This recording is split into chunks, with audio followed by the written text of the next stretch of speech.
Rawere ma kar chung'od bura ma Karachuonyo e kaunti ma Homa Bay nobago nyasi mar moko misuma mar paro japuonjre mbalariany ma JKUAT Denzel Omondi manoyud ka otho e kar kware moro Juja bang' ng'anyo margi mar kwedo paro mar chik mar omenda 224.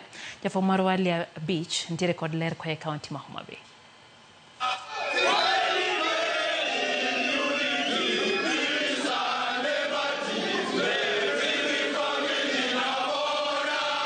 Rowere go mane ochokore kar romo mar Laura Chuonyo oko mar boma ma Kendu Bay ne oting'o misuma moro kamoro e lwetgi mar nyiso kuyo margi kaluwore kod nek mar Denzel Omondi ma en achiel kuom rowere mane omuomo modonjo e od bura e kinde ng'anyo mar rowere mar kwedo paro mar chik omenda mane obagi dwe mokalo. Rowere go magin jopuonjre masomo e mbalariany mopogore e pachoka bende ne oting'o bandera mar piny Kenya e lwetgi ka giwero wer mar piny Kenya kata National Anthem ka giparo japuonjre no. Ne gikwedo nek ma koch mar nyawadgi no kendo giseyo obila nek we are here to demand justice for our murdered son, Comrade Denzel Onyango, who was murdered in a very inhuman manner in Nairobi. And we want to tell the government that we will not take it lightly. Ok nyithi school kende an kaka ker mar nyithi school amor ni wan nyaka gi vijana mowuok kuonde wabiro mondo wamok msoma mondo watim rapar mar Denzel. Ok wane tulo, ok wane lweny. Ng'ata mane tim tulo ne kwanye kaka en owuon.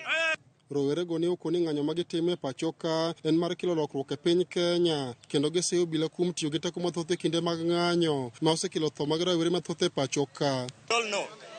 That Denzel Omondi was murdered because he stood so firm to reject the recently rejected draconian, spiteful and punitive finance bill. And we are telling the government that the family of Denzel is demanding for justice. Communist power! We must demand for that justice. We've come out here, we are bleeding, our hearts are bleeding because one of us was found dead in a pool. One of us was murdered in cold blood.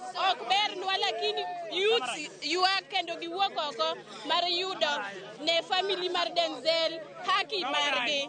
Geramoni ok gibidok chien e chenro makoro rowere mag JNCs dhigo nyime pachoka mar kelo lokruok e piny Kenya. Jaod bura ma Karachuonyo Adipo Kuome manoriwore kod rowere go eko e moko misuma mar paro japuonjre no ne oseyo mokalo piny owacho kuom tho mar japuonjre no mane okoni nyocha en japuonjre ma wiye beth mokalo. Akaw thuolo ni mondo ago atim mos ahinya ruok makende ne jo Karachuonyo wetega. Atim mos ahinya ruok ne George Gibensel, kijana mathin mowito ngimane. Samo kuom jona witi ngimane. I condemn kendo awacho niya lit ndi mondo ng'at moro mang'ungu mabende kamoro nigi nyithindo mana kaka Mr. Onyango ma nyathine dhi iki. To kata kamano endo beduru gi chir. Cause momiyo Denzel onindo in a cause for Kenyans as a whole. Rowere mag Gen Z ne ochokore kar romo ma Laura Chuonyo kaendi kama ne gimoke msuma ka giparo go japuonjre Denzel Omondi mana achiel kuom rawera mane onegi e kinde ng'anyo mar rowere timo e pacho kaendi. Chenro mar yiko Denzel dhi nyime ka rowere kaachiel kod famili mare kwayo ratiro nyaka ne neg wuodgi. Alia Beach, Ramogi TV, Homa Bay.